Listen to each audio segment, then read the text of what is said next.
নমস্কার বন্ধুরা, আমি মৌ। আরও একটা নতুন এপিসোডে তোমাদের সকলকে স্বাগত। আজ আমি চায়ের কাপ মেপে 1 কাপ ময়দা দিয়ে এই কেকটি বানিয়েছি। কেকের রেসিপিটা শেষ পর্যন্ত দেখার জন্য তোমাদের সবাইয়ের কাছে আমার অনুরোধ রইল।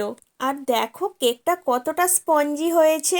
আমি যে পদ্ধতিতে কেকটা বানিয়েছি, তোমরা যদি এই পদ্ধতিটাই ফলো করো, খুব কম সময়ে কিন্তু তোমরা কেকটা রেডি করে নিতে পারবে। তো চলো এবার দেখতে থাকো কিভাবে বানাচ্ছি। প্রথমে আমি তোমাদেরকে বলে রাখি, এই যে কাপটা দেখছো, এই কাপটা কিন্তু খুব একটা বড়ও না, আবার খুব একটা ছোটও না। আমরা নর্মালি যে কাপে চা খেয়ে থাকি সেই রকমই একটা কাপ। এই কাপ মেপেই কিন্তু আমি সমস্ত উপকরণ নিয়ে নেবো। তাই আমি 1 কাপ চিনি মিক্সিতে গুঁড়িয়ে রেখে দিয়েছি। আর এই যে দুটো ডিম, আমি এই দুটো ডিম কিন্তু কেকের মধ্যে দেব। তাই মিক্সির মধ্যে এই ডিমটা খুব ভালো করে ফেটিয়ে নেবো। ডিম যত ভালো ফেটানো হয়, কেক তত স্পঞ্জি এবং নরম হয়, আর খেতেও কিন্তু দুর্দান্ত হয়। তাই আমি মিক্সিতে খুব ভালো করে ডিমগুলো ফেটিয়ে নিচ্ছি। এবার আমি 1 কাপ ময়দা নিয়ে নেব। ময়দাটা কিন্তু 1 কাপ চুড়ে চুড়েই নেব, এর থেকে একটুও বেশিও নেব না, একটুও কমও নেব না। দেখতেই পাচ্ছ সেটা তোমরা।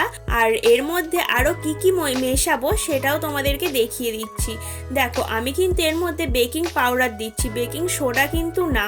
তোমরা ভুলেও বেকিং সোডা দিও না, এটাই দিও। আর এটা কিন্তু ছোট চামচের 1 চা চামচ। এই উপকরণগুলো ময়দার সাথে মিশিয়ে ময়দাটা কিন্তু খুব ভালো করে চেলে নেব। আর হ্যাঁ, তোমরা কিন্তু পরিমাণ মতন একটু লবণও দিয়ে দিও। আর দেব সাদা তেল, এটাও কিন্তু 1 কাপ নেব। 1 কাপ একেবারে চুড়ে চুড়ে না হলেও সামান্য ফাঁকা থাকবে, তো এটাও দিয়ে দেব। আর এই যে দেখো, তোমাদেরকে যে লবণটা বলেছিলাম, সেই লবণটা কিন্তু আমি এখন দিয়ে দিচ্ছি। তোমাদেরকে আমি আগেই বলেছিলাম জাস্ট অল্প লবণ দিলেই হবে। তো আমি দেখো চেলে নিয়েছি, চেলে টেলে তারপরে এর মধ্যে আমি তেল দিয়ে দিলাম, যে তেলটা মেপে নিয়েছিলাম সেটা দিয়ে খুব ভালো করে কিন্তু এটা মিশিয়ে নেব।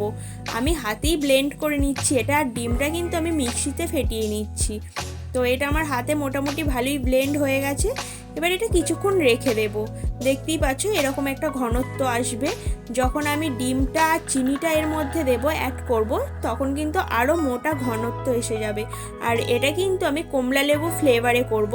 তাই কমলা লেবুটা খুব ভালো করে ছাড়িয়ে মিক্সিতে দিয়ে কিন্তু এটার রসটা আমি বার করে নেব। আর এই যে দেখো ডিমটা ফেটিয়ে কত ফেনা ফেনা হয়ে গেছে। আর অন্য একটা জারের মধ্যে কিন্তু আমি এই কমলা লেবুর রসটা বার করে নিলাম। এখন আমি কমলা লেবুর রসটা ছাঁকনিতে ছেঁকে নিচ্ছি। আর দেখো আমি কিন্তু এটা রসটা ডিমের মধ্যেই দিচ্ছি, কারণ এটা আমি আরও ব্লেন্ড করব, তাই আমি রসটা ডিমের মধ্যেই দিলাম। আর এই যে চিনিটা পেস্ট করে রেখেছিলাম, মানে গুঁড়িয়ে রেখেছিলাম, সেই চিনিটাও এর মধ্যে দিয়ে খুব ভালো করে কিন্তু আমি আরও কয়েকবার ব্লেন্ড করে নিয়ে তেল আর ময়দা দিয়ে একটা যে ব্যাটার করে রেখেছিলাম, সেটার সঙ্গে সমস্ত কিছু উপকরণ আমি মিশিয়ে দিলাম। আর এখানে দেখো আমি অয়েল ব্রাশ করে নিচ্ছি। খুব ভালো করে অয়েল ব্রাশ করে নিতে হবে, নয়তো কেকটা তলায় লেগে যেতে পারে। তো দেখো সমস্ত কিছু মিশিয়ে নেওয়ার পরে, সমস্ত কিছু উপকরণ কিন্তু মিশিয়ে নেওয়ার পরে কতটা পরিমাণে ঘনত্ব এসে গেছে। একটা কেকের জন্য কিন্তু এটা পারফেক্ট ঘনত্ব। এখন আমি কেকটা বাটির মধ্যে ঢেলে নিচ্ছি। এবার আমি কুকারে কেকটা বসিয়েও দিয়েছি। তো আধা ঘন্টা পরে আমি তোমাদের কাছে আবার ফিরে আসছি।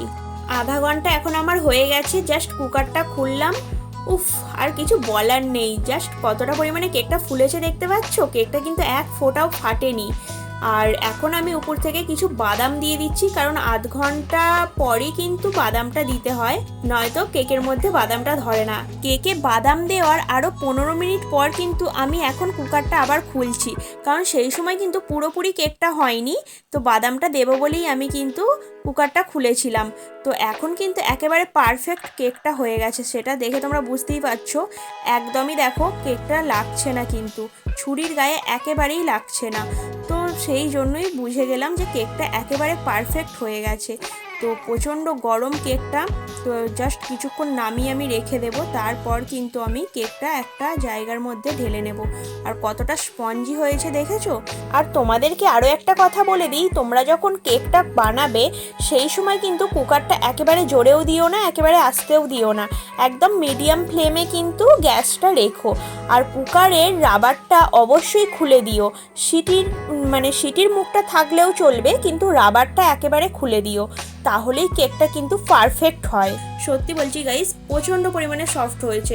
আর এটা কিন্তু কমলা লেবু ফ্লেভারের কেক। আমি এই রকমভাবে আরও একটা কেক বানিয়ে নিচ্ছি। এটা কিন্তু হার্ট শেপের একটা কেক বানাচ্ছি, লাভ শেপের। তো দেখো এই কেকটাও কেমন হয়, একই পদ্ধতিতে বানানো, তাই এটার জন্য তোমাদেরকে আলাদাভাবে কিছু দেখালাম না।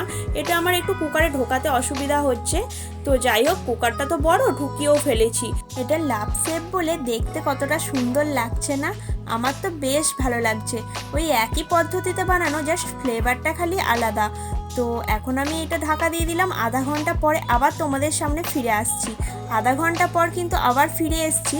জাস্ট এখন ওই বাদাম টাদামগুলো একটু জাস্ট উপর থেকে ছড়িয়ে দেবো বলে।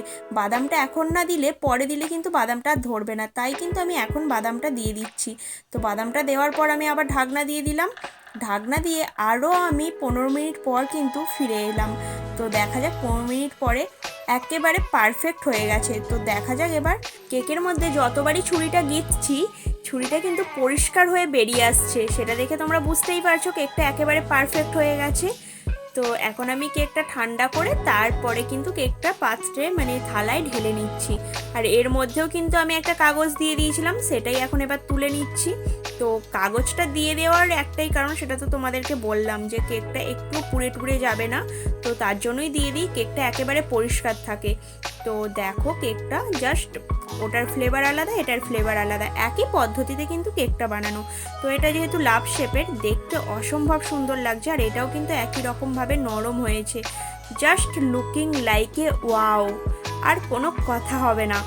তো ভিডিওটা যদি ভালো লেগে থাকে একটা লাইক, কমেন্ট, শেয়ার আর চ্যানেলটাকে সাবস্ক্রাইব করে অবশ্যই আমার পাশে থেকো বন্ধুরা। তো চলো সবাই ভালো থেকো, সুস্থ থেকো, দেখা হচ্ছে তোমাদের সঙ্গে আরও একটা নতুন ব্লগে।